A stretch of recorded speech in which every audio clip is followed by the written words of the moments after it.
Então, boa noite a todos. Hoje nós damos início à aula de número 11, quase uma continuação do assunto da semana passada, que a gente conversou muito sobre a influência moral do médium. Hoje a gente vai continuar falando um pouco sobre isso, vamos retomar algumas ideias, algumas reflexões, e vamos conversar mais um pouco sobre a influência do meio, né? O que é que isso influencia no trabalho mediúnico e o que é que a gente pode fazer para melhorar. De início, eu peço desculpa pela minha voz a todos vocês, tenham um pouquinho de paciência com a minha processo alérgico aqui, mas vai dar certo, já já ela se organiza. Obrigada. Então, alguns conceitos a gente viu semana passada, inclusive conversamos sobre o desenvolvimento da mediunidade e o desenvolvimento moral do médium, né? Kardec vai fazer essa pergunta no Livro dos Médiuns. No item 226, ele vai perguntar se o desenvolvimento da mediunidade guarda relação com o desenvolvimento moral do médium. Porque nós temos uma ideia, no vulgo popular mesmo, culturalmente falando, muitas vezes, de achar que a pessoa que é médium é evoluída, né? Muitas vezes a pessoa chega para você e diz: fulano me disse isso, isso, isso. E ele vê, tudo bem, ele pode ver. Mas mesmo o que ele vê passa por um processo de interpretação. Então não é tudo que chega até nós que pode ser entendido como verdade. Isso é um princípio que os espíritos e Kardec também vão defender em toda a codificação. A gente fazer a análise da informação que chega até nós, independente de quem ela venha, não é? Então, o que é que os espíritos respondem? Não. A faculdade propriamente dita se radica no organismo, independente do moral. O mesmo, porém, não se dá com o seu uso, que pode ser bom ou mal, conforme as qualidades do médium. Então, na verdade, quem vai determinar se aquele uso está sendo levado para o bem ou para o mal é o médium. Se ele está mais evoluído nesse processo ou se ele não está mais tão evoluído assim, né? Aquele uso pode ser não tão bom. Isso a gente já conversou semana passada e está bem claro, né? A gente só está retomando alguns conceitos. Embora a presença da mediunidade não seja necessariamente indício de elevação moral, não ocorre o mesmo com seu uso, que dependerá do tipo de sintonia que o médium estabelecerá com os espíritos superiores ou inferiores. E aí sim, agora a gente vai entender a nossa participação nesse processo. Eu posso ter todas as faculdades mediúnicas, ser vidente, ter psicofonia, ter efeito físico, ser clarividente e não ter moral. Então a gente não pode analisar o caráter, a bondade ou não de alguém pelas faculdades mediúnicas que ele tem, certo? Já o uso não. Porque o uso depende, sim, da moral. Depende de com que tipo de frequência eu estou sintonizada. Vocês lembram que semana passada a gente conversou muito sobre frequência, né? Então, onde é que eu estou buscando manter a minha mente e o meu coração? Isso diz de mim, de quem eu sou, da minha essência. Ou, melhor, de quem eu estou buscando ser, não é? Porque nenhum de nós está num processo estacionário. Se a gente está aqui estudando o Espiritismo, supõe-se que a gente está buscando se tornar melhor do que ontem. Senão não faria nenhum sentido a gente estar aqui, não é? Se a gente está frequentando e nada disso que a gente conversa aqui tem algum impacto, faz a gente rever alguma atitude, faz a gente calar em alguma situação, tem alguma coisa de muito errado. Essa informação está passando por mim, não está sendo absorvida, nem processada, nem digerida, né? Não está tendo nenhum impacto. Então, eu não posso nem dizer que eu sou espírita. Porque a gente vai lembrar que os espíritos vão dizer que o verdadeiro espírita se reconhece pela sua mudança, não é? Pelo esforço que ele faz para se modificar. Então, será que a gente tem feito isso? Ou a gente acha que a gente já está bom demais? Poxa, já avancei tanto nessa encarnação, vou agora descansar um pouco, né? Como eu escuto muito, às vezes a pessoa diz, mas fulana está sofrendo que só. Mas ela é uma pessoa tão boa, não é justo sofrer assim. Acontece muito da gente fazer esse tipo de julgamento até, não é? Porque quando eu digo que fulana não merece sofrer assim, eu estou dizendo o quê? Que Deus é injusto. Só que eu estou vendo fulana hoje. E estou vendo uma parte de fulana também. Porque eu não tenho como saber o que é que se passa intimamente em cada um de nós. Cada um de nós é um universo aqui. A gente analisa, a gente julga o que a gente vê que é uma mísera parte, não é? Do que aquela pessoa externa. Só Deus nos conhece, não é? Os espíritos superiores nos conhecem de forma mais íntima. Mas mesmo aquela pessoa que é muito ligada a gente, muito íntima, você não sabe quem é aquela pessoa. A gente não conhece nem a gente. Porque se a gente conhecesse a gente, já estaríamos muito melhores do que somos. Porque o processo de autoconhecimento nos faz melhorar. Se a gente não está galgando ainda os degraus que deveria, a gente ainda não se conhece. E a gente quer conhecer o outro. Quer analisar e julgar e absorver ainda, né? Porque a gente acha que a pessoa não merecia estar naquela situação. Então, a gente precisa analisar as situações com um olhar mais espiritual. Isso é um exercício que a gente precisa fazer.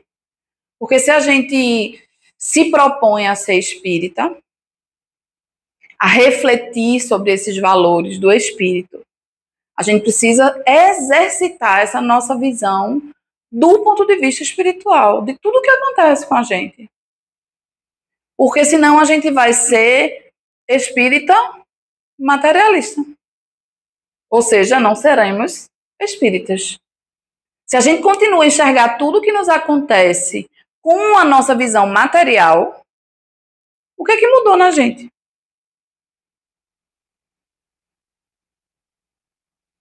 Estão entendendo? Os médiums, aí é uma outra pergunta que Kardec faz, não é? Os médiums que fazem mau uso das suas faculdades, que não se servem delas para o bem, ou que não as aproveitam para se instruírem, sofrerão as consequências dessa falta? Ou seja, os médiums, que a gente viu lá, que a mediunidade não tem correlação com a nossa condição moral. Então, o uso para o bem ou para o mal depende de cada um de nós. Se a gente conduz a nossa mediunidade para o mau uso, não quer dizer que a gente vai usar ela para fazer o mal, não. A gente pode simplesmente negligenciar, se omitir diante do compromisso do trabalho, não dar a devida importância que aquele compromisso deveria ter. Não é isso? Se a gente faz isso, a gente vai sofrer as consequências dessa falta? E vejam que ele ainda diz aqui, ou que não as aproveitam para si.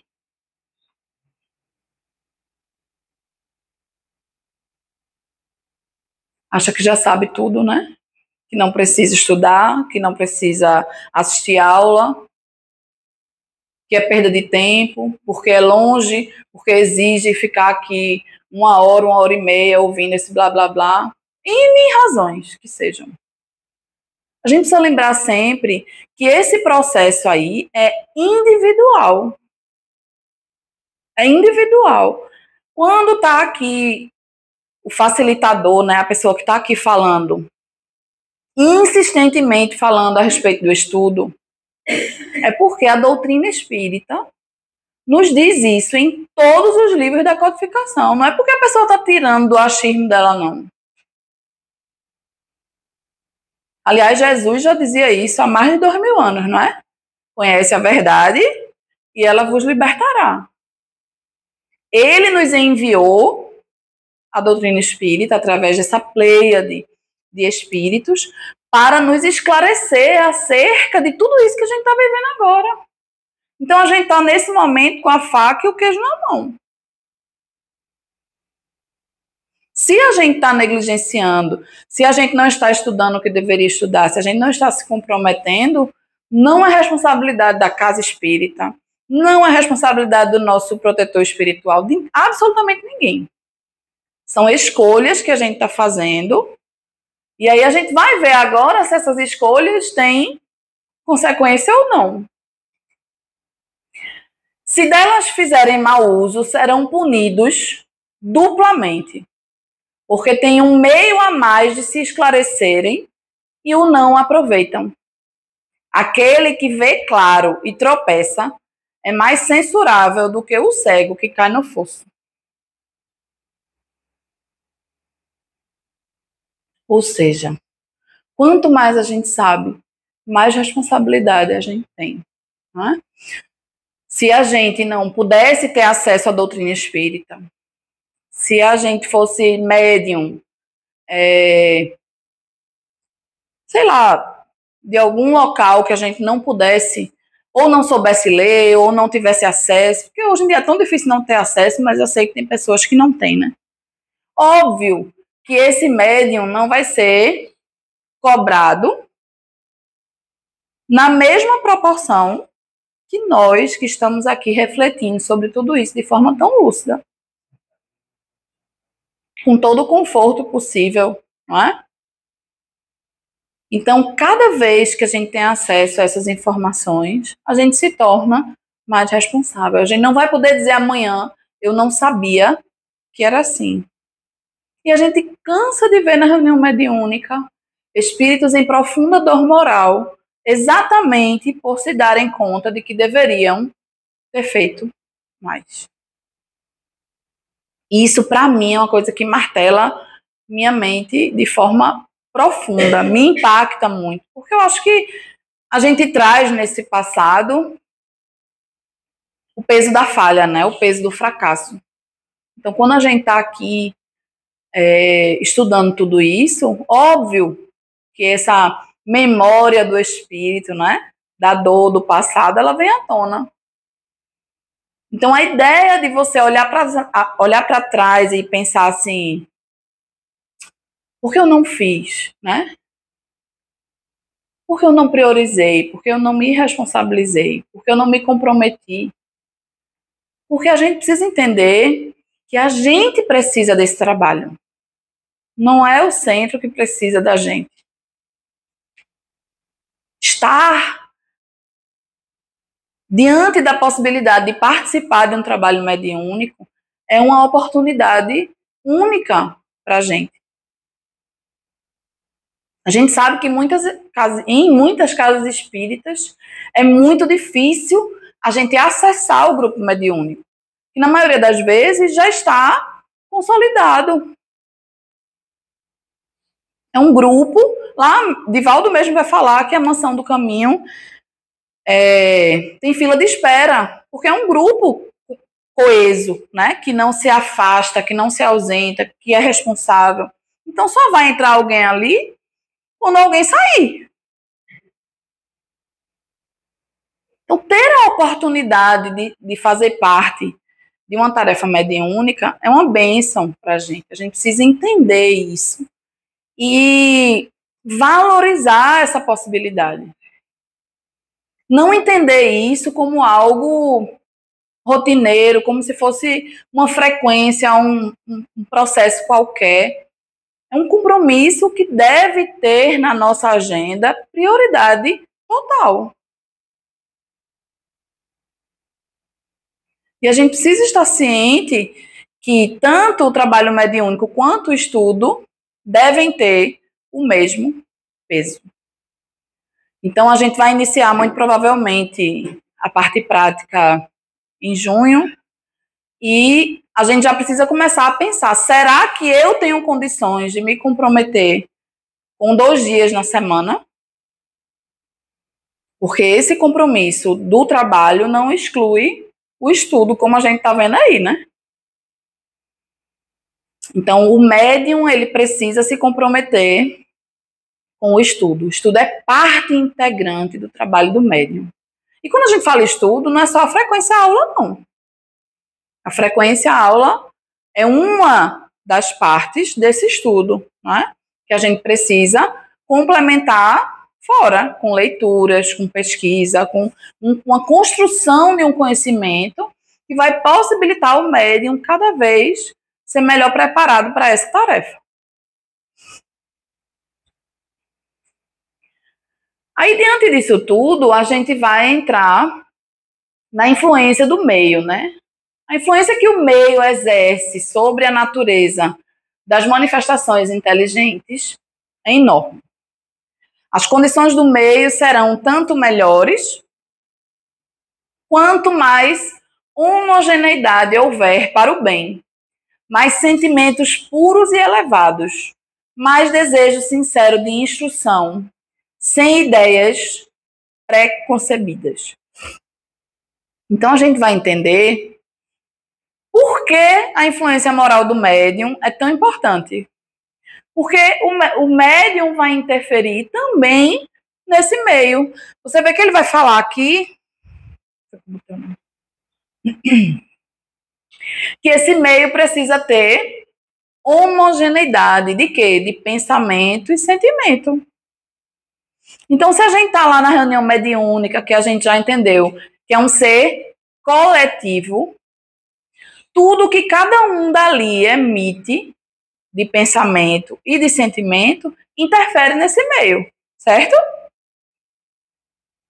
Então, quanto mais a gente tiver sentimentos puros, desejo sincero de instrução, sem preconceito, sem ideias preconcebidas, melhor será aquele meio em que a reunião está inserida. Óbvio que não é só o médium que interfere nesse meio. Se assim fosse, seria bem difícil que a gente conseguisse atingir, né, um nível tão elevado para ajudar entidades, às vezes, tão atrasadas ainda. Não é? A espiritualidade superior tem um trabalho minucioso, fundamental, para que esse meio seja também propício a esse trabalho. Só que a gente precisa trabalhar para não desfazer o que os espíritos superiores fazem. Porque é o que a gente faz na maioria das vezes. Eles fazem todo o trabalho, planejam toda a reunião, visitam os médiuns, fazem um check-up, né, a gente pode dizer assim, espiritual nos médiuns, psíquico, né, uma preparação para aquelas comunicações que acontecerão no dia do trabalho, e a gente não faz a mínima parte que nos cabe. Então, muitas vezes, a gente desfaz o que os espíritos superiores fizeram. Por falta de preparação, por falta de cuidado, de vigilância, né, com o pensamento, com os sentimentos, porque a gente não se compromete. Então, a gente tem que ter noção da gravidade desse trabalho, que é o trabalho mediúnico. Como é que acontece essa influência do meio? Existem 3 fatores básicos que interferem na comunicação mediúnica, né? O espírito comunicante, o médium e o meio. A gente vai analisar hoje o meio, né? A gente já falou do médium e a gente vai analisar o meio. Esse meio a gente pode analisar em dois aspectos: o aspecto material e o aspecto espiritual. Então, a gente acabou de falar aqui que estamos aqui estudando com conforto, não é? Ninguém está sentindo calor, às vezes frio, né? Mas diante do nosso clima aqui em Recife, sentir frio é um privilégio.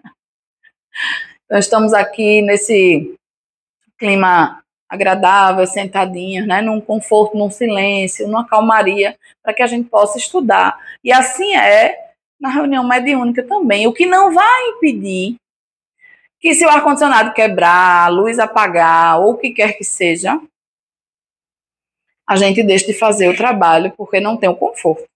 Mas a gente sabe que estar numa condição confortável facilita a nossa concentração, o nosso processo, né?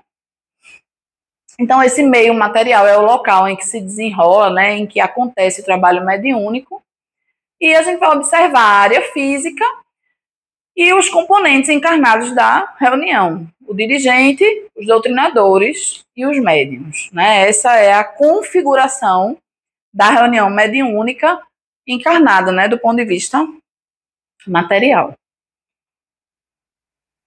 Já no meio espiritual, a gente vai observar que há um conjunto de fatores predisponentes que facilitam e orientam o trabalho mediúnico.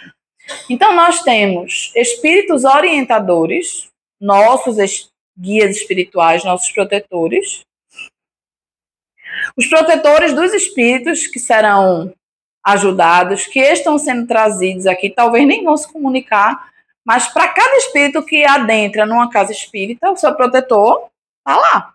Então, vocês imaginem a população que frequenta uma casa espírita, né? Um trabalho como esse. Para cada pessoa que está chegando, tem pelo menos o seu protetor, sem a gente contabilizar os nossos amiguinhos que estão tentando nos prejudicar, porque hoje mesmo a gente chegou aqui com cada um com seu grupo, né? Estão aqui sendo assistidos, outros ficaram lá fora esperando. Quem não vai sintonizar, quando chegar ali na porta, ele bora lá, vamos seguir de volta, né? Porque às vezes não consegue entrar, mas a gente está sintonizado.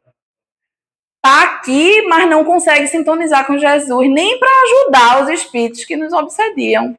Porque está pensando no que aconteceu no trabalho, no que vai ter amanhã, eita, meu almoço, minha marmita que eu não fiz, na rede social, numa resposta que você esqueceu de dar, não sei quem. E aí você não concentra.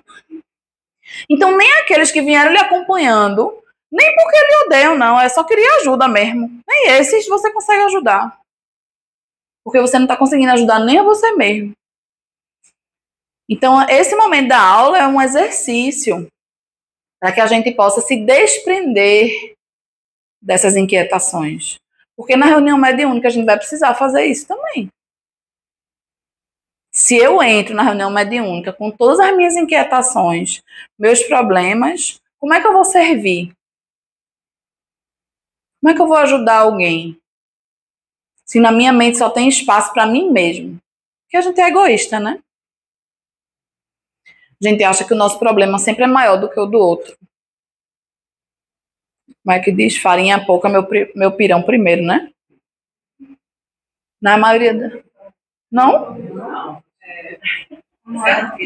Farinha pouca, meu pirão primeiro. Minha avó que dizia isso. Minha avó que dizia isso.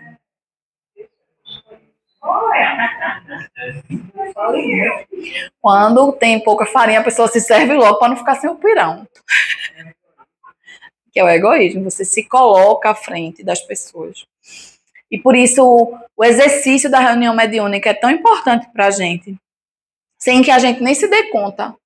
Porque quando você deixa seus problemas de lado para servir, para auxiliar pessoas que você imagina que têm dores mais profundas do que as suas, é a maior caridade que a gente pode fazer. Né? Porque dar do que me sobra é muito fácil.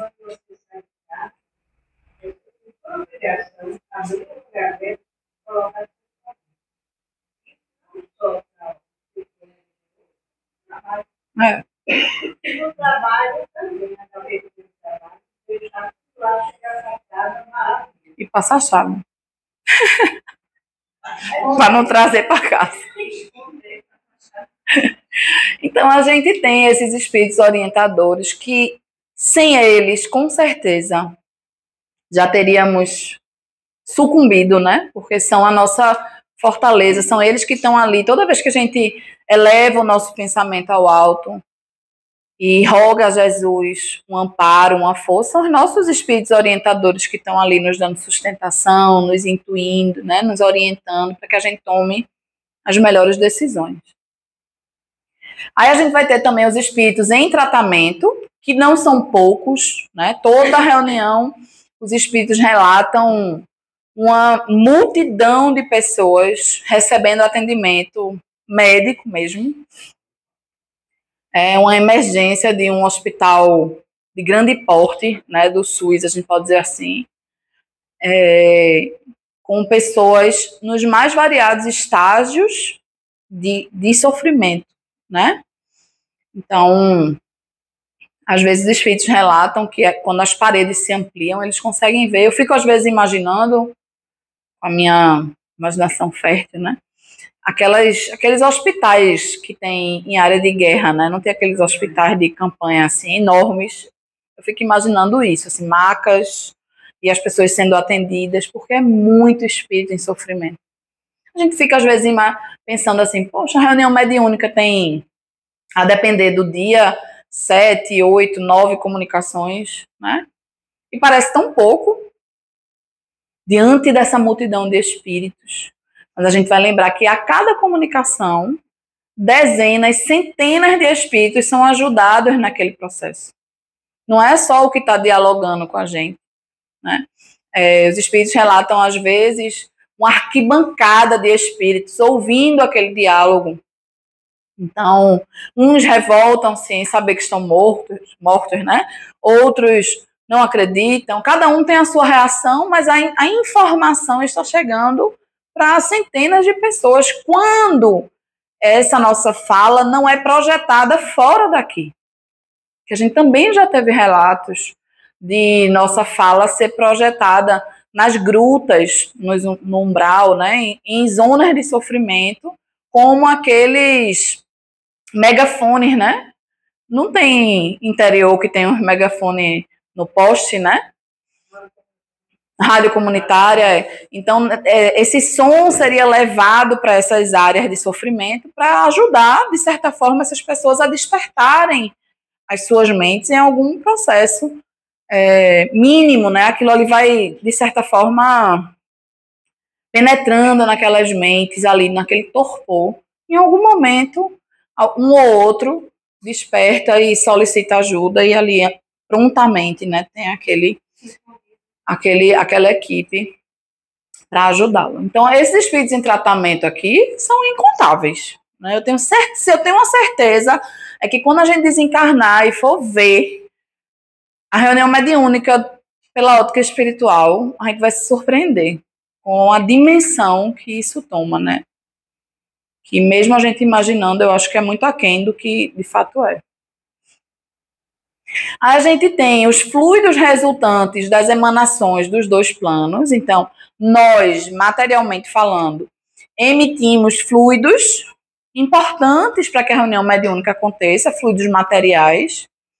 A natureza emite fluidos que são utilizados também pela espiritualidade superior nesses processos de atendimento na reunião mediúnica, e os espíritos superiores emitem esses fluidos espirituais também benéficos para que a reunião se dê.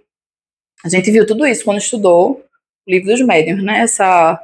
Esse aspecto dos fluidos, né? O material, o espiritual e os fluidos da natureza, que também são materiais, né? E outro fator que vai aí compor esse meio espiritual está na intenção dos participantes. Então, vocês podem imaginar por que as reuniões mediúnicas não podem ser públicas.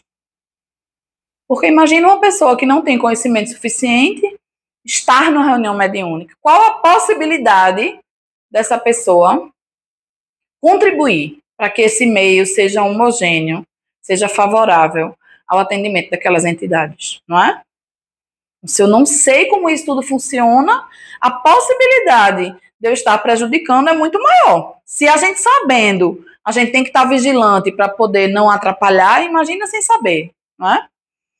Então, por isso as reuniões mediúnicas são fechadas, só pessoas que passaram pela preparação necessária podem frequentar a reunião. E essas pessoas precisam ter esse comprometimento, porque se eu até tenho uma boa intenção, mas eu enfrento, eu encaro esse compromisso de forma negligente. Eu vou uma semana, não vou duas, não vou três, vou mais uma, como se aquilo ali fosse uma frequência social para mim. Quando dá, eu vou, quando não dá, eu não vou. Errado. Eu estou prejudicando a mim, estou prejudicando a todo o grupo. Não só materialmente falando, todo o grupo espiritual também. Que se dedicou para que aquele trabalho acontecesse. Às vezes, uma comunicação que vai ser dada ali foi preparada há anos. Porque quando o espírito vem à reunião mediúnica, ali já é a cerejinha do bolo. A gente, no diálogo, a gente não tem o poder de converter ninguém, não. Aquele processo ali já foi, aquele terreno já foi preparado há muito tempo para chegar na reunião mediúnica e a gente falar algo que vai ser um gatilho para o espírito. Ele vai dizer, poxa, eu não tinha pensado nisso. Não é porque o dialogador é maravilhoso e tem o dom da palavra, não. Tem um preparo para que isso aconteça. Então a gente vai ver muito nos livros de André Luiz, ele narrar tempos que os espíritos vão em missão para determinados locais, conversam, vem mãe de não sei quantas encarnações atrás, vem espírito afim, vem espírito protetor, ajuda, e a pessoa nada. Quando eles começam a ver que o espírito está se sentindo já cansado, já está meio entediado, né? Já está assim repensando se vale a pena mesmo investir tanta energia naquilo ali. Então eles começam a trabalhar para esse momento da reunião mediúnica. E aí chega no dia, o médium negligente não vem. Porque deu uma dor de cabeça, porque não estava se sentindo bem, porque foi fazer feira, porque marcou médico, por quê? N motivos justos. Para ele é justo. Como é que fica o espírito? Que às vezes é um adversário nosso do passado. Ou não. Ou pode ser alguém que nos é caro. Já pensou? Um filho do passado, uma mãe, um pai que ficou para trás. E que você, quando reencarnou, se comprometeu em ajudar. Aí os espíritos fazem todo o trabalho e a gente negligencia. Isso é um raio-x quando a gente estiver vendo de lá. A gente está estudando aqui para que a gente não veja isso lá. Para que a gente evite de ver isso quando a gente estiver lá no telão, né, Sandroca? Então, a gente está se preparando através do estudo para que, sabendo disso, a gente assuma o compromisso que não é com a casa espírita, não é com o dirigente, é com a sua própria consciência. Ninguém vai apontar o dedo para a gente, não. Mas está onde? Mas está na sua consciência. Para fazer certo, né?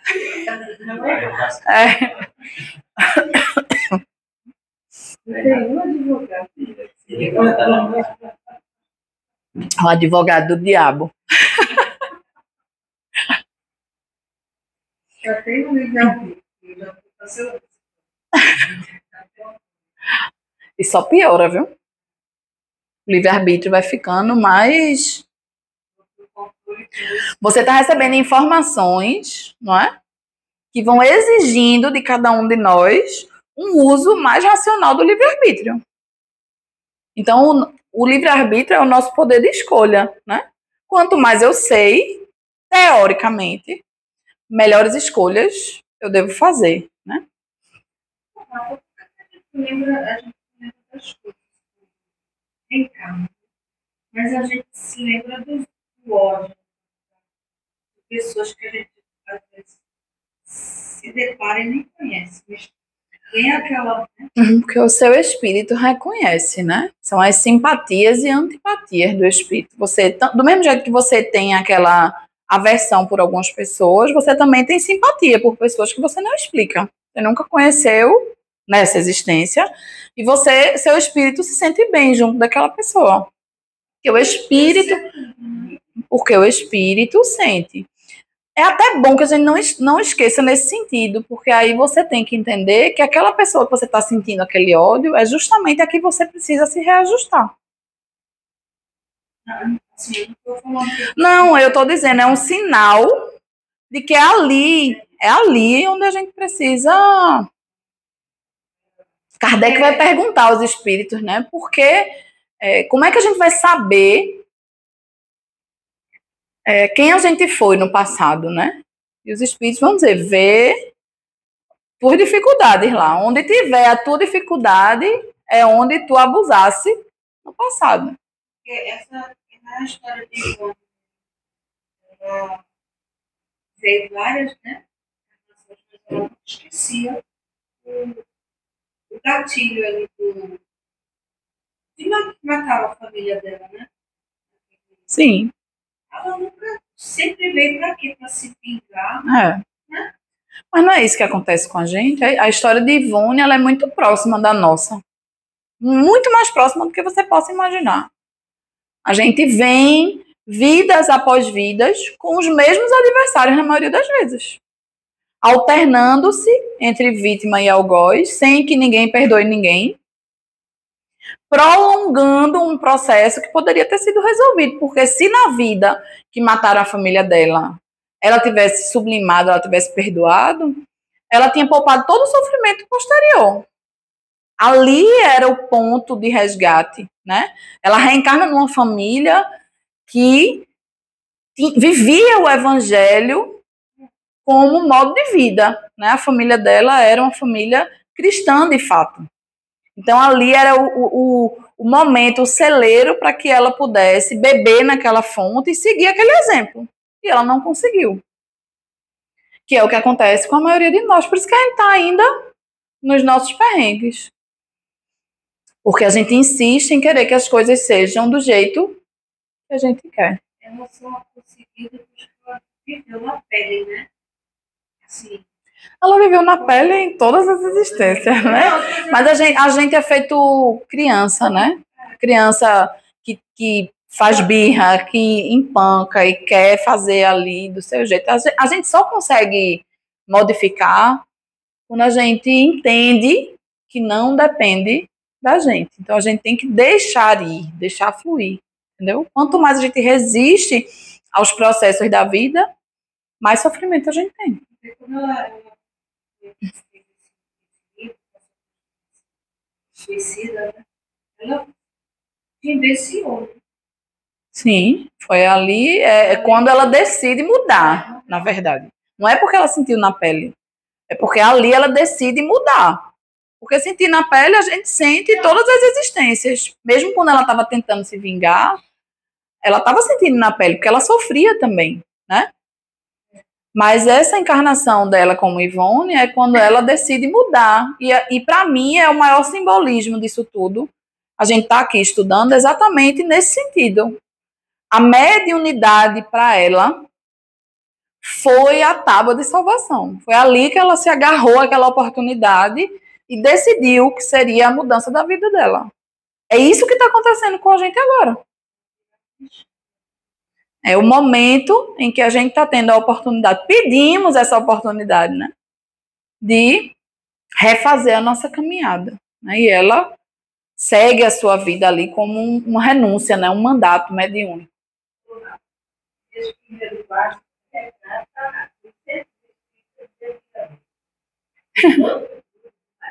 É verdade, Vilma. Eu cheguei a frequentar, viu? Sempre. Eu cheguei a frequentar centros espíritas com esse banquinho de madeira. Você veja como vocês estão confortáveis hoje, né? Não o ideal ainda, mas não é o banquinho de madeira mais não. A gente vai observar que aqui é o seguinte. E esse ambiente aqui, ele está cheio de formas de pensamento impregnadas, né, nas paredes da casa espírita. É como a gente deixa o centro quando a gente sai. Acabou a reunião, tá tudo assim, ó. Os nossos pensamentos, cada um aqui pensando uma coisa, a mente flutuando, e os pensamentos vão impregnando o ambiente. Para que isso não prejudique o tratamento, porque independente da aula, a casa espírita continua funcionando, né? Os atendimentos continuam. Então, eles precisam ionizar o ambiente, eles retiram as formas de pensamento e deixam o ambiente harmonizado. Isso acontece também na reunião mediúnica, na sala de passe. Hã? É. Aqui é quando a gente chega, né? Tá tudo limpinho. A gente sai e deixa assim. Infelizmente, ainda é a nossa realidade, né? Um dia não será mais. É. Aí Kardec pergunta em que reuniões os espíritos superiores comparecem, né? Os espíritos superiores não vão às reuniões onde sabem que a presença deles é inútil. Não vão, porém, aos meios instruídos onde domina a ironia. Vão nos meios pouco instruídos onde há sinceridade de boa mente, ainda mesmo que aí só instrumentos medíocres encontrem. Kardec, os espíritos estão se referindo aí aos dois pilares que a gente tem de progresso, né? O que é que o Espírito de Verdade vai dizer? Amai-vos e instruí-vos. Então, a gente tem a instrução como conhecimento que a gente está adquirindo agora, que é importantíssimo para a nossa mudança, mas o nosso sentimento se sobressai ao conhecimento. O ideal seria que esses dois pilares caminhassem juntos, não é? Mas nem sempre acontece. Então, se os espíritos superiores veem que uma casa espírita é cheia de intelectuais que sabem toda a codificação do início ao fim, mas não utiliza nada daquilo para sua modificação, o que é que eles vão fazer ali? Primeiro que eles já acham que sabem tudo, né? Não tem o sentimento, a humildade de se enxergar como eternos aprendizes que somos, né? Mas, às vezes, são casas que têm pouca instrução. Pessoas simples, não têm tanta possibilidade de até de estudar livros mais complexos, mas são pessoas que estão ali de coração aberto. Então, é mais fácil os espíritos superiores estarem numa casa simples, com menos instrução, mas que o coração está aberto para esse processo de doação, do que numa casa muito intelectualizada que não tem o sentimento. Nesse sentido que ele está falando dessa comparação, não é?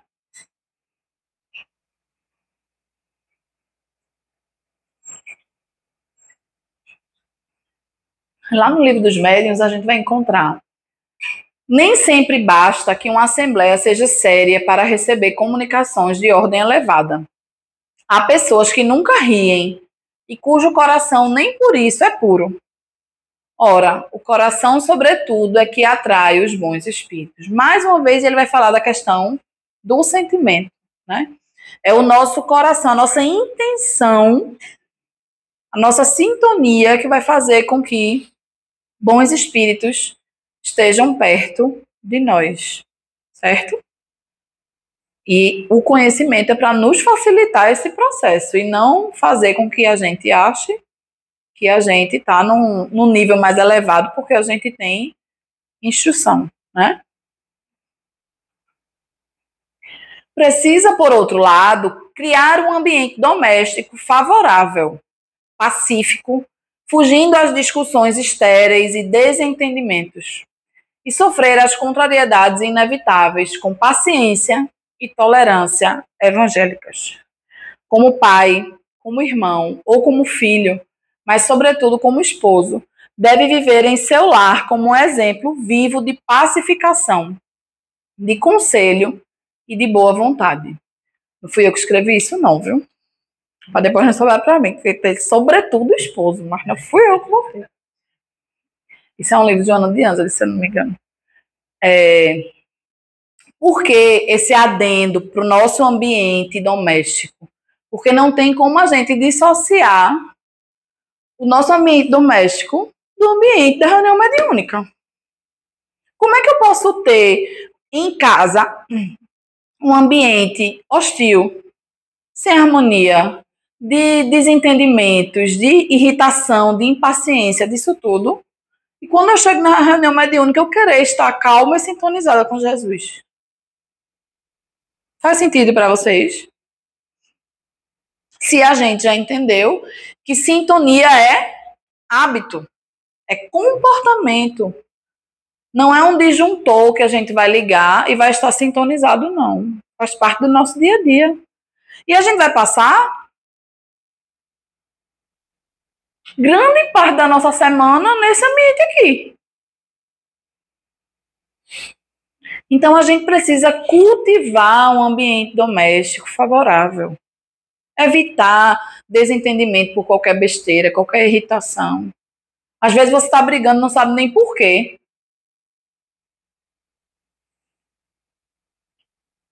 A gente precisa, o ambiente doméstico é o que mais a gente precisa estar vigilante. Porque são as pessoas que vão conviver com a gente diariamente. Que às vezes na rua você não fala e, né? Eles ainda não podem ler os pensamentos, mas os espíritos lêem, né? Mas pelo menos você ri e não diz o que você queria dizer. Nem a visita, né? Nem ao colega de trabalho, nem a pessoa que você encontrou na fila do banco. Mas na convivência diária, a tendência é que a gente solte cobras e lagartos. E aí, qual o ambiente doméstico que a gente está construindo? É o meio.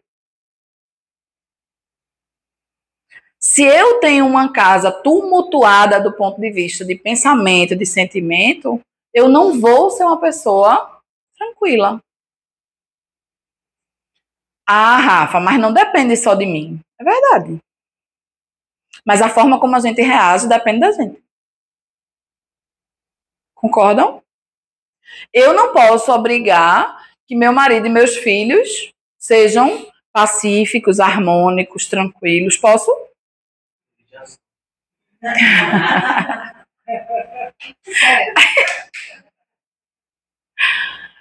Eu não posso obrigar.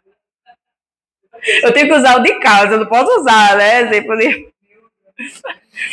A gente não pode obrigar que o outro faça, porque aí a gente vai entrar no processo de terceirização da culpa. Ah, eu não consigo me equilibrar porque o cachorro do vizinho late o dia todinho. Você vai fazer o quê com o cachorro do vizinho? Não está no seu alcance. Educar o cachorro do vizinho.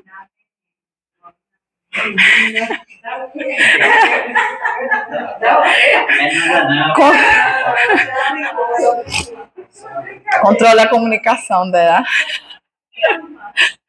Aí a gente precisa se trabalhar para se aliar àquele processo que está nos irritando. É a única coisa que a gente pode fazer. Isso é um exemplo que se aplica a tudo na vida da gente. E tudo aquilo que eu foco me incomoda mais. É igual o filme do Titanic, né? Navio afundando. Navio afundando e a pessoa no violino. Isso aí é a plena... Morra com dignidade. A pessoa está morrendo e está lá no violino. É assim. Porque senão a gente vai entrar em desequilíbrio pelo outro.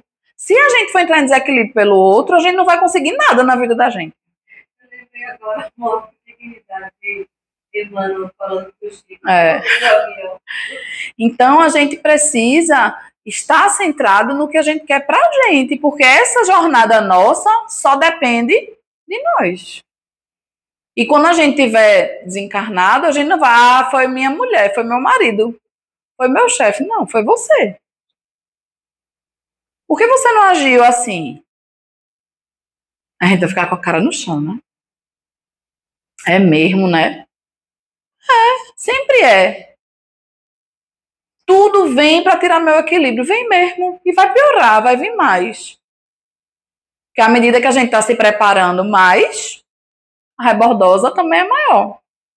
E a gente precisa estar preparado para isso. É o que tem para hoje, então vamos lá. Ou seja, a gente tem que tomar conta do livre-arbítrio dos outros. Não. Não. Livre-arbítrio dos outros não diz respeito a você, não. O problema é dele. A sua missão é resolver o seu. Já é demais, acredite. Não, ele vai agir. Se você vai deixar aquilo ali lhe desequilibrar, é um problema seu e não dele. Então a nossa harmonia, o nosso equilíbrio só diz respeito a nós. A gente tem o hábito de dizer que é A, B ou C que nos desequilibra. Não. Inclusive, às vezes, a gente se auto-obsedia. Já ouviram falar em auto-obsessão? Pronto. O espírito obsessor tem que pedir licença para obsediar, porque a pessoa nem deixa, coitado, fazer o trabalho dele. Porque você mesmo já se coloca numa posição, não precisa de ninguém, eu não preciso de ninguém para me derrubar, tal história. É isso que a gente faz com a gente. Então, se a gente quer ser um bom trabalhador, se a gente quer servir a Jesus, se a gente quer sintonizar com os bons espíritos, a gente precisa cuidar do lugar mais caro para a gente, que é a nossa casa, o nosso lar, o nosso ambiente doméstico. Seja a configuração de família que tiver. Não importa. Você está na configuração de família necessária para o seu progresso. Então, aceite e haja conforme a vida lhe colocou naquela situação. Na hora que aquela tarefa, você entender o que é que precisa entender com aquilo ali, as coisas mudam. Não esqueça que, em sua qualidade de médium de prova, ainda não desenvolvido ou melhor educado, representa sempre uma porta aberta a influências perniciosas de caráter inferior, que, por seu intermédio, comumente atingem os indivíduos com quem convive.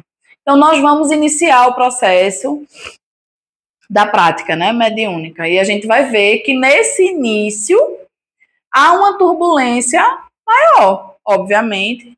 A gente ainda não tem domínio da faculdade mediúnica, não estamos educados suficientemente para conter, vamos ser colocados à prova. É normal que isso aconteça.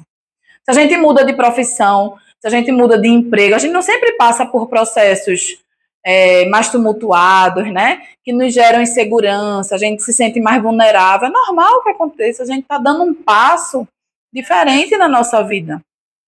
E os espíritos vão tentar, obviamente, se aproveitar disso aí. Né? Então, a gente precisa estar mais vigilante. E quanto à sua vida social, deve exercer seus deveres com rigor e honestidade, guardando-se, porém, de se deixar contaminar pelas influências malévolas naturais dos meios em que se põem em contato indivíduos de toda espécie, sem homogeneidade de pensamentos, crenças, educação e sentimentos. Então, esse aqui é o retrato do nosso dia, né? A gente está mergulhado em ambientes que tem todo tipo de pensamento e sentimento. Isso vai exigir da gente, mais uma vez, vigilância. Porque senão a gente é arrastado, né, naquele processo para um processo de contaminação, né, dessas influências. Mas a gente não vai poder culpar ninguém por conta disso, porque é a gente que está se deixando. Estamos nos identificando, de certa forma, com aquele meio.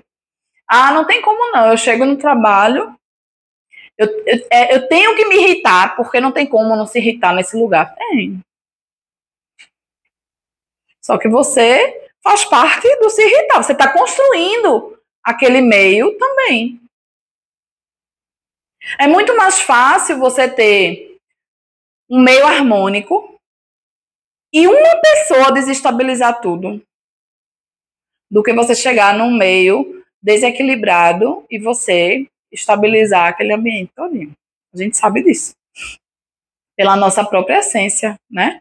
Se a gente tá aqui, todo mundo calminho, sintonizado com Jesus, chegar um, começar a reclamar, já tá o burburinho aqui, todo mundo reclamando. Não precisa nem você estar num lugar hostil. Teoricamente, aqui seria o lugar mais equilibrado possível, né? Mas acontece.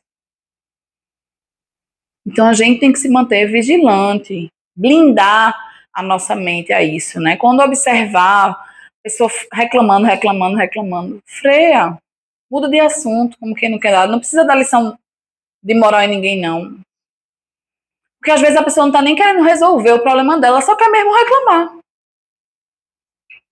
Tu quer dar solução e ela não quer ouvir tua solução, ela só quer reclamar. Porque é hábito para ela reclamar. O bom dela é esse, é o normal. Então tu vai ficar, por que tu não faz isso? Ah, mas isso. Ela começa a dar pretexto para a solução que tu dá. E tu tá desperdiçando tua energia, entendeu? Então, deixa a pessoa reclamar. A pessoa tá reclamando e você tá em prece por ela, né? Para que ela se acalme, para que ela veja, consiga enxergar a solução daquele problema. Porque às vezes quem está de fora enxerga a solução, mas quem está de dentro do problema não enxerga ou não quer enxergar. E aí a única coisa às vezes que a gente pode fazer é orar, né?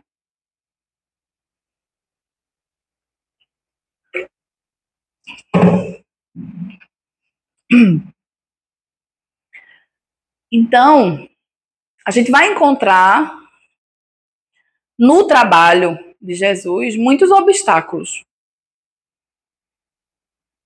Muitos mesmo, né? Não são poucos. Imagina que a gente já tem todos os nossos processos individuais, né? Nossas vidas milenares para trás, tudo que a gente fez de errado, todas as pessoas que a gente prejudicou, direta e indiretamente, tá lá, no nosso caminho. Aí a gente decide trabalhar para Jesus. Os inimigos do Cristo se transformam nos nossos inimigos também. Porque se a gente está trabalhando para Ele, seremos uma ameaça ao mal, não é isso? Então, todos aqueles que prejudicam as pessoas que a gente ajuda vão se tornar também nossos adversários, de certa forma. Porque eles não vão gostar que a gente está ajudando aquelas pessoas. Então, às vezes, a gente conversa com alguém, fala sobre o espiritismo, nem a pessoa nem pediu ajuda a você. Quando a gente vê, vem na reunião mediúnica, o espírito mandando você não se envolver, não mexer com isso, não invente não, né? Que você vai virar minha mira, né? Então a gente tem que estar preparado para isso, para entender que isso vai acontecer. Eles muitas vezes vão falar que vão destruir, que vão fazer, que vão acontecer. E a gente precisa ter a nossa fé concreta, consistente, né? Para que a gente não titubeie. Ou a gente confia, ou a gente não confia. Não pode ter meio termo. Porque se eu não confio, imagina como vai estar a minha intenção, né? Na reunião mediúnica. O espírito dizendo que vai destruir meus filhos, que vai fazer e vai acontecer. Aí você, ai meu Deus, e agora? Né? Será que é verdade? Né? Eu tenho certeza que só vai acontecer alguma coisa com meus filhos se tiver de acontecer.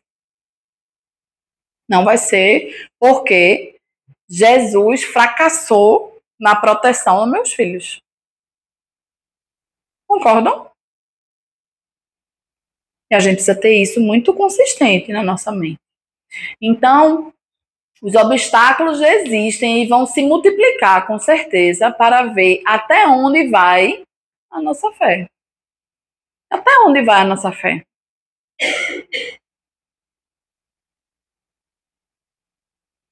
Uma pergunta que a gente precisa se fazer, né?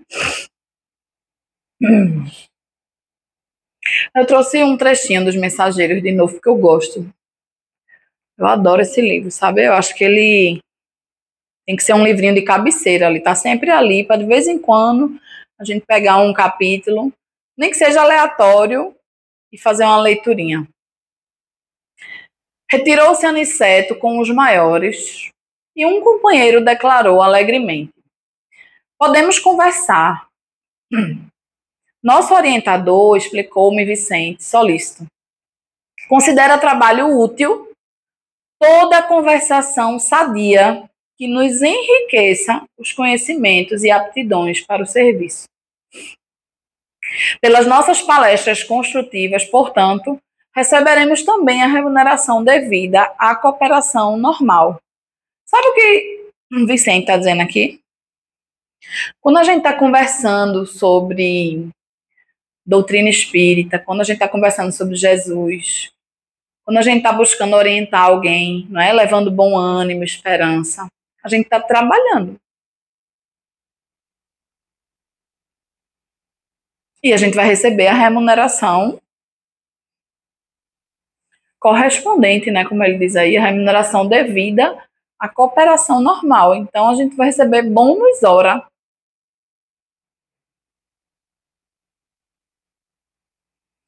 Quando a gente está orientando alguém, ou mesmo desenvolvendo uma conversa salutar, né? Sadia. Hã? Tá fazendo as contas do bônus hora?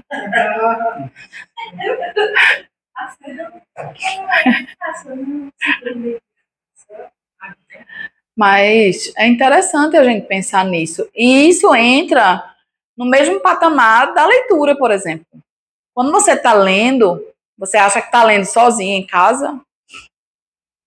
Mas lembrem, tudo que a gente lê, a gente projeta mentalmente. Então, a gente imprime aquelas telas mentais que todos aqueles espíritos que estão ali ao nosso redor estão bebendo daquela fonte. Isso também é trabalho. Você está, através do seu estudo, auxiliando outras pessoas a se instruírem, né? Do mesmo jeito, quando a gente alimenta conversas desagradáveis, quando a gente reclama, quando a gente fala de desgraça, de tragédia, do que quer que seja, a gente também está trabalhando. Só não é para Jesus, né? Não é isso? Ou a gente serve a luz, ou a gente serve as trevas. Então, a gente precisa analisar qual tem sido a nossa conduta, o que é que a gente tem alimentado, né? Eu acho que tem muito a ver com falar assim, sobre a morte. Conversar sobre a morte. Isso a gente tem, não? Muda de conversa. Não, tem que ser conversado. Sim.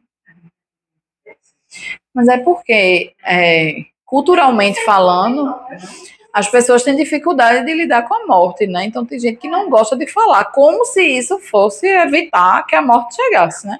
Que bom seria se a gente pudesse conversar. Se a gente pudesse, não, a gente pode, né? Conversar com nossos filhos desde cedo sobre a morte de forma natural, explicando a eles o que vai acontecer, o que é que eles vão enfrentar quando desencarnarem, o que é que eles precisam fazer para que esse desencarne seja tranquilo. Bom seria se a gente fizesse isso desde pequeno, porque é um processo natural e que a gente vai viver impreterivelmente. Tanto da gente morrer, quanto da gente perder as pessoas no nosso caminho. E a gente precisa falar sobre, não pode ser um tabu, não pode ser um assunto mórbido. Ave Maria, isso é muito mórbido, não vou falar, não. Tem que falar. Tem que falar, porque senão depois dá problema, dá mais problema depois. Aí dá problema na reunião mediúnica. Você acha que de volta está tendo esse bônus hora? Acho que não. Bônus hora é uma remuneração por hora trabalhada. Então, se ele trabalhou a vida inteira, ele tem bônus hora, mas isso não tem nada a ver com o processo que ele está passando, não, entendeu? Não. Trabalhei desencarnar e ter um bônus. Não, nesse sentido não. São outros processos. Tem a ver com o planejamento reencarnatório dele. Curioso e surpreendido, indaguei. E se eu tentasse voltar aos assuntos inferiores da Terra, esquecendo a conversação edificante? André Luiz, né? Sempre curioso. Se eu começasse aqui a falar sobre as coisas da Terra, né? Coisas desagradáveis, ele está dizendo. Assuntos inferiores. Aí Vicente diz, o prejuízo seria seu, porque aqui a palavra define o espírito. E se você fugisse à luz da palestra instrutiva, nossos orientadores conheceriam sua atitude imediatamente, porquanto sua presença se tornaria desagradável e seu rosto se cobriria de sombra indefinível. Isso acontece com a gente. Isso aqui que ele está descrevendo acontece com a gente. Quando a gente está tratando de assuntos inferiores, é assim que a gente fica. Contudo, como estamos limitados pelo corpo físico, não é? As pessoas vão até perceber, mas não vão perceber de forma tão nítida quanto no mundo espiritual, né? Mas é isso que acontece com a gente. E se vocês observarem direitinho, quando vocês se aproximam de pessoas que gostam de nutrir comentários negativos e inferiores, vocês sentem a diferença de energia, né? É uma cabeça que dói, é uma agonia. Às vezes é só uma inquietação de nem querer estar ali. Porque aquele ambiente já não faz mais parte da mesma sintonia que você. E você vai sentir essa diferença, né? Se a pessoa não possui certa higiene mental e emocional, somada a uma espiritualidade apurada, será difícil concentrar-se e transmitir. Conectar-se, desculpa. Será difícil conectar-se e transmitir mensagens de seres que respondam a padrões de espíritos superiores. Então, para que a gente se conecte a espíritos superiores, o que é que a gente precisa buscar? A nossa higiene mental e emocional e uma espiritualidade mais apurada. O que é que ele quer dizer com espiritualidade mais apurada? Estudar. Bem, Não, né?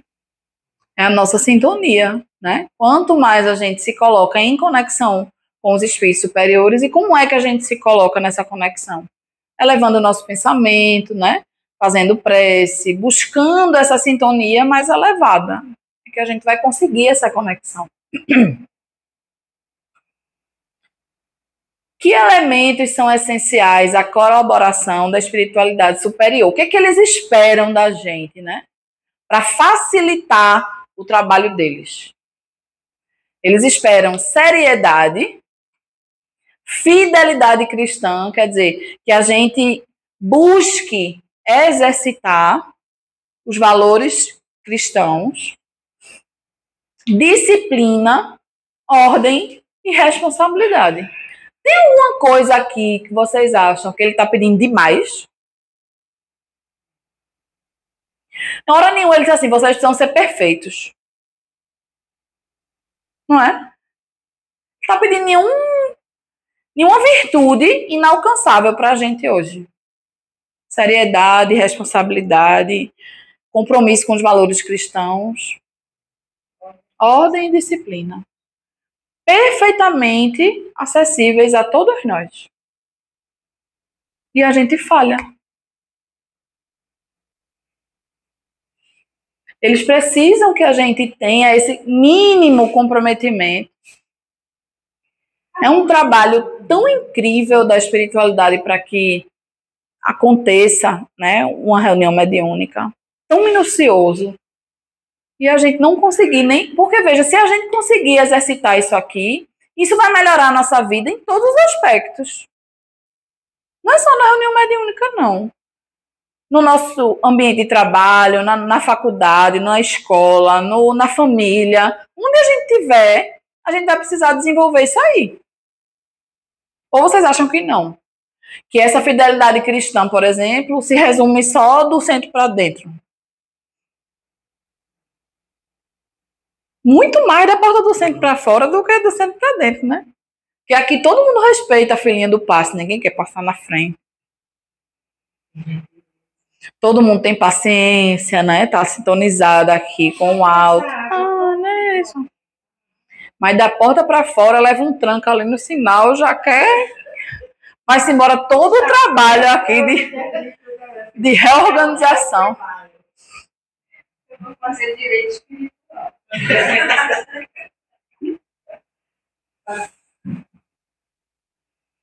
Quais são os pré-requisitos para o bom desempenho? É interessante a gente falar sobre isso, eu ia dizer, acabei esquecendo. Santo Agostinho vai dizer que eles estão no estágio evolutivo em que eles oram, fazem orações, preces. A palavra não é por obrigação, não, mas é assim, já é do estágio evolutivo deles, o estado de prece.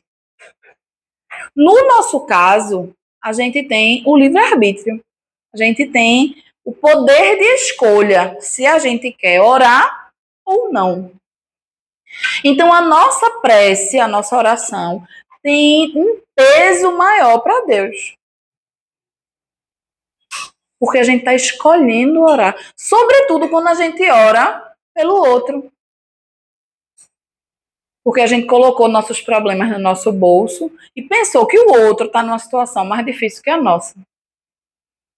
Essa oração tem um peso aos olhos de Deus, sabe? Que a gente está escolhendo fazer aquilo. Sobretudo quando é pelo outro, não é para nosso próprio benefício, porque a gente é um petitório ambulante, né? Para mim, tudo para mim. Faz promessa, faz isso, faz aquilo, porque eu.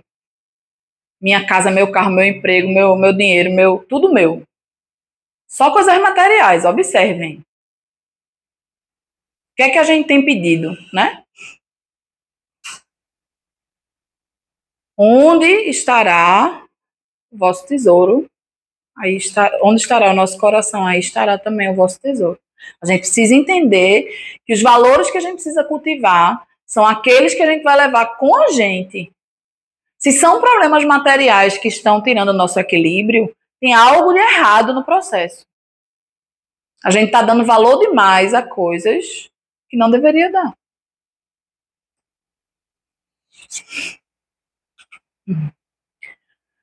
Então, que pré-requisitos são esses para o bom desempenho, né? Do médium? Leituras edificantes. Vão dando check aí, viu? O que vocês estão fazendo. Leituras edificantes, né? Isso aqui é um hábito. A gente precisa inserir na nossa rotina diária um tempo a isso. Assim como você tem o tempo para escovar o seu dente, tomar o seu banho, né? Ninguém diz assim, menina, hoje eu nem tomei banho, que não deu tempo. Alguém diz? Saí para trabalhar, cheguei, não deu tempo não de eu tomar banho, fiquei sem tomar banho, sem escovar os dentes. Não. Pois é nessa mesma linha de pensamento que a gente tem que inserir os compromissos espirituais. Porque todos os outros compromissos vão ficar aqui. A gente está cuidando só do que é matéria. Aí quando a gente morrer, tá... Ai, meu Deus, e agora? Né? E agora? E agora, José? O tempo acabou, né? Abstenção de pensamentos e atos impróprios. Isso aqui é o controle do pensamento. É a nossa grande meta, não é? Vigiar os pensamentos. Vê o pensamento inferior, canaliza aquilo, muda, redireciona. É um esforço. E no início exige muito da gente. Porque a tendência é que a gente continue fazendo o que a gente fazia até ontem. Quase que com aquele automatismo rodando, sem que a gente se dê conta, não é? Então, tudo que a gente precisa mudar exige esforço. Mas tem que ser a nossa meta. A gente tem que entender que a mente é o centro de tudo. E a gente que tem que dominar ela e não ser dominado por esse homem velho, né? que a gente vem aí de tantas encarnações para trás errando. A gente quer continuar no erro? Quer? Ah, tá, porque todo mundo quer e ficou todo mundo parado. Porque a tendência é a nossa mente continuar processando as coisas como era no passado. A gente precisa reprogramá-la, né? Autocontrole emocional. Está diretamente relacionado aos pensamentos, não é? Quando eu cuido dos meus pensamentos, fica mais fácil eu controlar minhas emoções. Concordam? Porque se eu não penso no que eu vou fazer, provavelmente eu entrarei em descontrole. Vocês lembram que o pensamento, quando ele é emitido, ele gera sentimento automático em nós, não é? Se eu começo a desenvolver um sentimento de raiva, as emoções já se abalam em mim. E o corpo já ressente na mesma hora. Não é isso? Então, a origem é a mente. Para eu ter controle emocional, eu preciso cuidar da minha mente. Aí, em vez de eu revidar, reagir automaticamente às coisas, o que acarretaria esse descontrole emocional, você para, você pensa, você ora, você respira, você medita, né? Espera aquele ímpeto passar para que você possa refletir sobre o que é que você vai fazer. Isso é agir com controle. Mas fulano me atingiu, eu vou lá e devolvo, é descontrole. Não é isso? Eu só consigo controlar se eu controlar a minha mente. Senão eu mato uma pessoa, depois é que eu vou me dar conta do que é que eu fiz. Diminuição dos abusos em atividades físicas ou alimentares de toda espécie. Cuidar do corpo, né? Com equilíbrio. Porque o corpo interfere diretamente também no meu trabalho. Se eu não faço, você vai ver lá no livro Desobsessão, André Luiz vai falar do preparo físico para a reunião também. A gente precisa ter um descanso suficiente para que a gente possa se doar, né? A gente doa fluidos. Se a gente não fizer uma alimentação compatível, leve, né? Você vai chegar na reunião mediúnica e não vai poder dar nenhuma comunicação porque seu corpo está todo direcionando as energias para digerir a feijoada que você comeu de 5 horas da tarde antes de vir para cá. Quando a gente come muito, enche o estômago, como é que a gente fica? Sonolento, com torpor, né? Porque nosso corpo está direcionando todas as energias ali para aquele processo de digestão.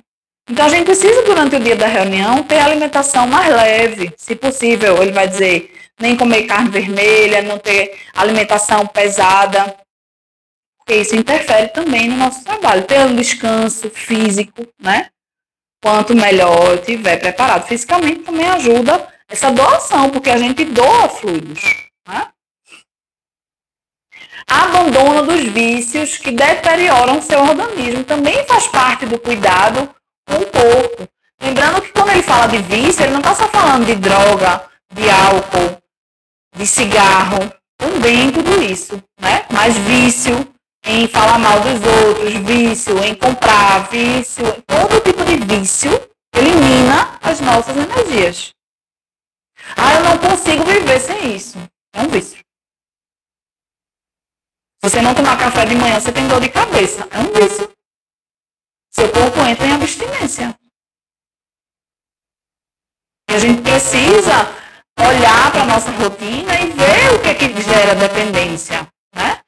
Não só do ponto de vista material, alimentar, de ingestão mesmo, como também vício mental, né? Vício em celular, vício em outra coisa que a gente tem vício, né? Pode ter vício.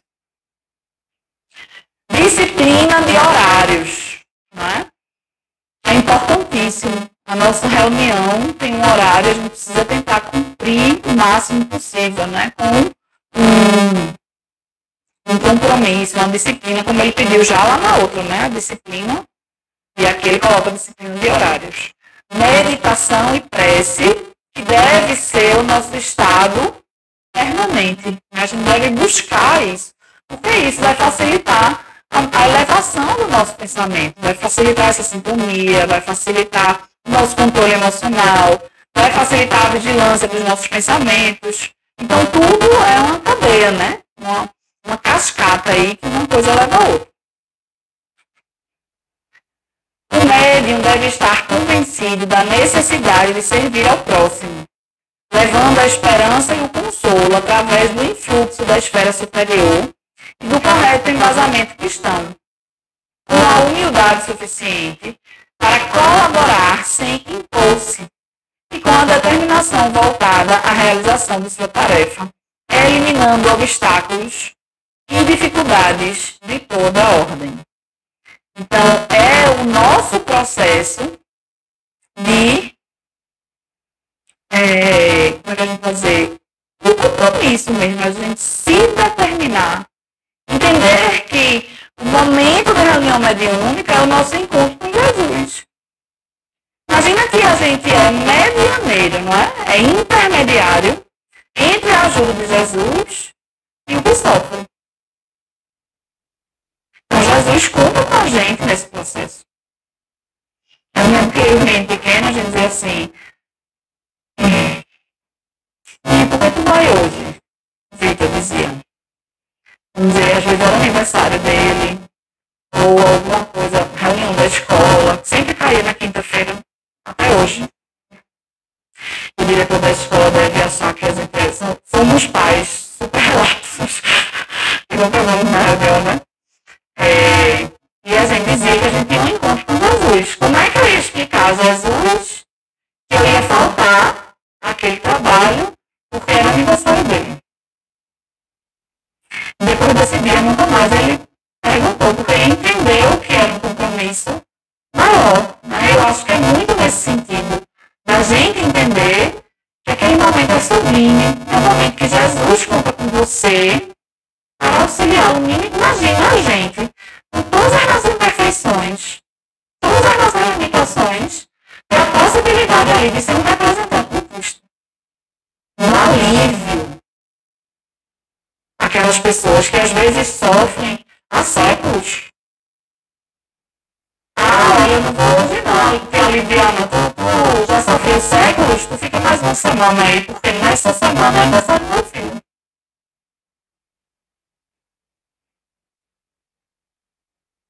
Se fosse o contrário, né? É bom sempre a gente pensar, se fosse a gente que tivesse precisando de atendimento.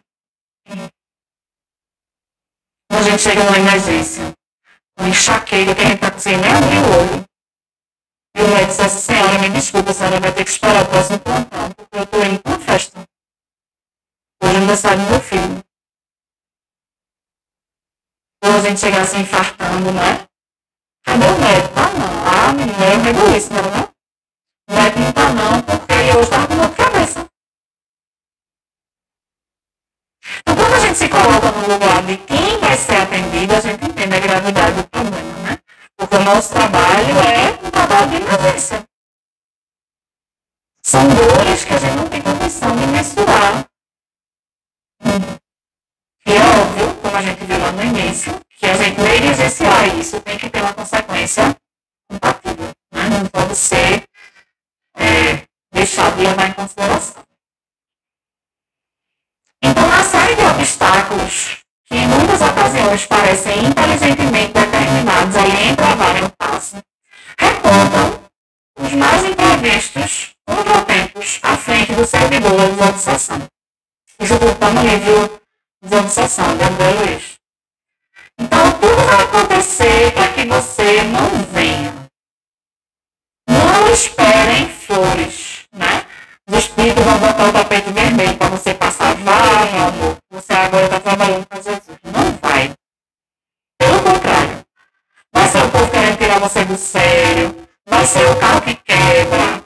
O ônibus que atrasa. A chuva, o sol, o vento, o que puder prejudicar a sua vida vai acontecer. Quando você estabelece o seu compromisso, as coisas tendem a se acalmar. Porque aí eles entendem que eles não vão conseguir mais tirar você daquela firmeza de propósito que você tem. Aí acalma. Mas até que você estabeleça isso, há muita inconsistência no processo, porque eles estão mesmo querendo tirar você. A sua vinda ao trabalho mediúnico incomoda, né? Eu lembro que a gente dependia de uma pessoa para ficar com os meninos, a gente poder vir, e toda quinta-feira ela faltava. E ela não avisava que ia faltar, porque se ela avisasse, a gente se organizava antes, né? Quando chegava 7 e pouco, cadê tu? Eita, não vai dar para mim hoje não. Se abençoada. Aí a gente falava com a tia da gente lá no Janga, deixava os meninos, depois voltava de 11 horas da noite no Janga. A pobre, coitada, tinha que ficar esperando pra gente buscar, porque no dia tinha escola, não sei o quê. Então todos esses contratempos vão acontecer. Menino tendo febre na hora de sair de casa. Da onde vem essa febre, senhor? Não tinha um sintoma. Da uma hora antes da reunião, o menino falando de febre.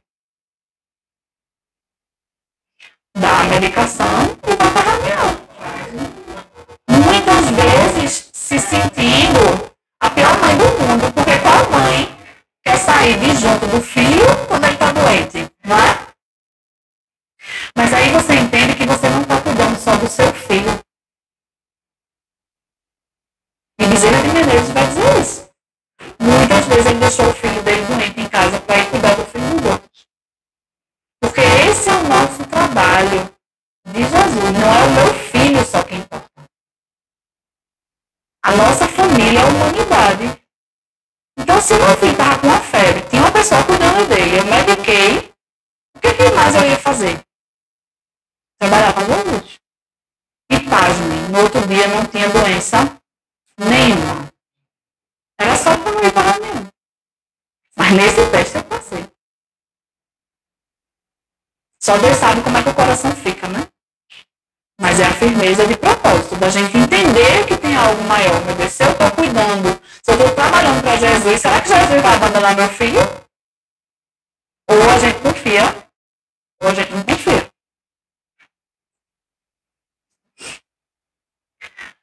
Superação de obstáculos naturais, exatamente o que a gente estava falando aqui, né? Uma criança cai, explodindo em choro, na hora de você sair, se agarra no seu pescoço, né? Bela, pequenininha. Desaparece a chave da porta. Um recado chega de imprevisto, trazendo preocupações para você. Alguém chama você para solicitar um favor. Certo familiar se queixa de dores súbitas. Colapso do sistema de condução, que a gente já vive diariamente. Imagine como é fácil trazer esse problema, né? Dificuldade de trânsito, enfim. Tudo vai ser motivo para tirar você do trabalho, não é? Inclusive, situações graves com parentes seus, né? Eu me lembro que vovó, o médico já tinha desenganado, né? Disse que ela estava nos últimos momentos dela, era exatamente na quinta-feira. Aí eu disse, mãe, tu fica com ela e a gente vai para a reunião. Então a gente vai, o que é que vai resolver? A gente tudo faltar a reunião e ficar aqui com ela. Você fica, porque tem um processo ali de despedida e tudo, e a gente vai vibrar para que o melhor aconteça, né? Então a gente precisa usar de lucidez até nesses momentos. A gente está estudando para isso. Para ter clareza nas decisões.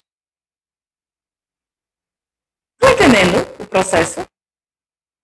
Ou não? Cirurgia na comida É. Ela chegou na hora de pensar, minha linda, querida professora. Estou indo agora.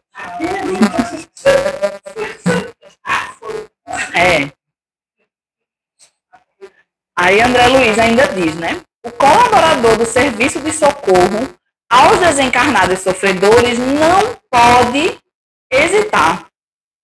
Providencie de imediato as soluções razoáveis para esses pequeninos problemas e siga ao encontro das obrigações espirituais que o aguardam. Lembrando-se de que, mesmo as festas de natureza familiar, quais sejam as comemorações de aniversário ou os júbilos por determinados eventos domésticos, não devem ser categorizados a conta de obstrução. Então, do ponto de vista espiritual, não há justificativa. Se há escolha. Às vezes não há escolha, a gente está internado, né? Aí a pessoa não tem o que fazer. Ou você está em viagem, né? Todo mundo também tem a sua possibilidade de férias, descanso e tudo. Mas tudo com equilíbrio, com o compromisso necessário, entendendo o trabalho com a gravidade que ele exige, né? Então, se você pode trabalhar na quinta, você pode marcar sua viagem para sexta, por que não? Faz o teu trabalho, se compromete e vai viajar na sexta. Dessa vez não deu, tudo bem, ninguém aqui é uma inquisição, o tribunal da inquisição não, né? E nem é, como a gente disse no começo, não é uma questão com a direção da casa não, se lembrem disso. Tudo é uma questão do nosso compromisso com a nossa própria consciência. Com que a gente se comprometeu, com quem seria atendido naquele dia que a gente não veio pelo motivo X. É mais complexo e mais profundo do que a gente pode imaginar, né? Não é uma questão de estar ali na chamadinha de Vilma, não. É porque a espiritualidade tem certos propósitos, em certas situações e certas. Exatamente. Essa análise, né, da intenção, de todo o processo como ele acontece, não é nossa material, não. É da gente com a nossa própria consciência. Então, se a sua consciência está tranquila, você acha que está fazendo, espero que ela continue tranquila, né? Que a gente entenda o quanto a gente tem se dedicado e o quanto a gente tem feito para que possamos estar melhor preparados para esse trabalho, né? Desde as primeiras tarefas do Espiritismo Renovador, nosso lar tem enviado diversas turmas ao trabalho de disseminação de valores educativos, como a gente viu também semana passada, né? Centenas de companheiros partem daqui anualmente, aliando necessidades de resgate ao serviço redentor, mas ainda não conseguimos os resultados desejáveis. Alguns alcançaram resultados parciais nas tarefas a desenvolver, mas a maioria tem fracassado ruidosamente. Nossos institutos de socorro debalde movimentam medidas de assistência indispensável. Raríssimos conquistam algum êxito nos delicados mistérios da mediunidade e da doutrinação. Esse é o raio-x da condição de espíritos que se prepararam no mundo espiritual para reencarnarem médiuns e doutrinadores. A gente não está falando de médium que não é espírita, não. Isso aqui ele está falando de médiums espíritas. Que a gente sabe que tem médiums, todos somos médiums, não é? Mas aqui nesse retrato, ele está falando de médiums espíritas, que se programaram, estudaram no mundo espiritual, foram capacitados para renascerem como médiuns espíritas. E esses, raríssimos, conquistam algum êxito. Só para a gente ter uma ideia de como é grave o processo. Então, a gente não ache que a gente está fazendo demais, não. Porque a gente não está. A gente não está fazendo demais. A gente precisa se comprometer mais. A gente precisa se dedicar mais, entender a importância que isso deve ter no nosso dia. Se a gente analisar o nosso dia e pensar aí dessas horas úteis que a gente tem no dia, quanto tempo a gente tem dedicado às questões espirituais?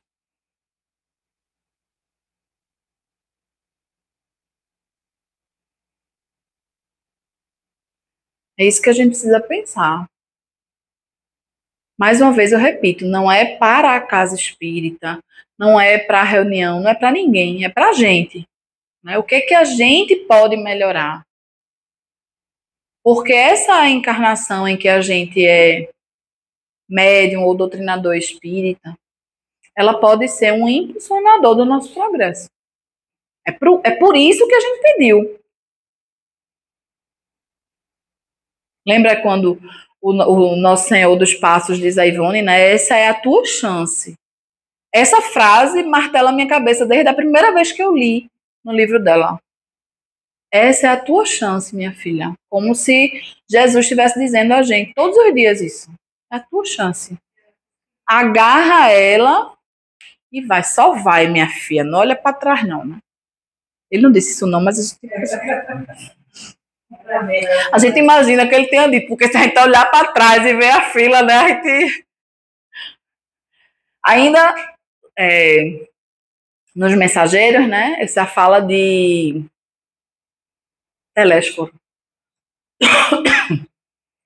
Cesse para nós outros a concepção de que a terra é o vale tenebroso, destinado a quedas lamentáveis, e agasalhemos a certeza de que a esfera carnal é uma grande oficina de trabalho redentor. Preparemo-nos para a cooperação eficiente e indispensável. Esqueçamos os erros do passado e lembremos-nos de nossas obrigações fundamentais. É isso. Quando diz assim, não olhe para trás, não. Esqueça o que aconteceu no passado. A gente não tem como mudar, né? A gente só pode fazer daqui para frente. Então, o que é que eu posso fazer daqui para frente? O hoje está construindo a nossa encarnação de amanhã. Se eu estou procrastinando, se eu estou negligenciando, se eu estou deixando de fazer o que eu deveria fazer, eu não estou acabando com o processo, não. Eu estou jogando para frente. A dívida não vai deixar de ser paga. Não prescreve. Creiam. Então, quanto a gente conseguir fazer hoje, melhor para a gente. Por que a gente insiste em permanecer com os velhos hábitos, na nossa zona de conforto, sem se comprometer conosco mesmo, né? Esse compromisso é nosso. É com o nosso melhoramento. E aí ele ainda encerra, né? A causa geral dos desastres mediúnicos é a ausência da noção de responsabilidade e da recordação do dever a cumprir. A gente esquece que foi a gente que se comprometeu. Nenhum de nós reencarnou sem o devido preparo. Não é aqui que a gente está se preparando agora, não. A gente está consolidando o conhecimento que a gente já recebeu antes de reencarnar. Então, esse compromisso não está sendo assumido agora. Já foi assumido antes da gente nascer, né? E aí a gente precisa ter esse cuidado. Para a gente encerrar, o bom serviço mediúnico é consequência da responsabilidade com a qual o médium realiza seu trabalho. A responsabilidade perante sua tarefa deve permear seu trabalho através da dedicação com a qual se aplica a ela, no dia a dia, desempenhando seu apostolado mediúnico com o exato sentido do dever a realizar. Né? Esse é acho que é a nossa maior dificuldade, né? Diante do trabalho mediúnico. É a gente se determinar a fazer o melhor para que a gente possa cumprir com aquilo. Ideal seria que a gente cumprisse com aquilo que a gente se comprometeu e ultrapassasse esse compromisso, né? Se até aqui foi onde eu me comprometi, a partir daqui já é bônus. É o ideal, né? É o ideal que a gente precisa perseguir. Fazer o nosso máximo, não esperando recompensa, mas esperando que a gente possa cumprir nosso compromisso com a nossa própria consciência, né? Muito obrigada a vocês, então, pela paciência, né, de ouvir essa pessoa falar tanto.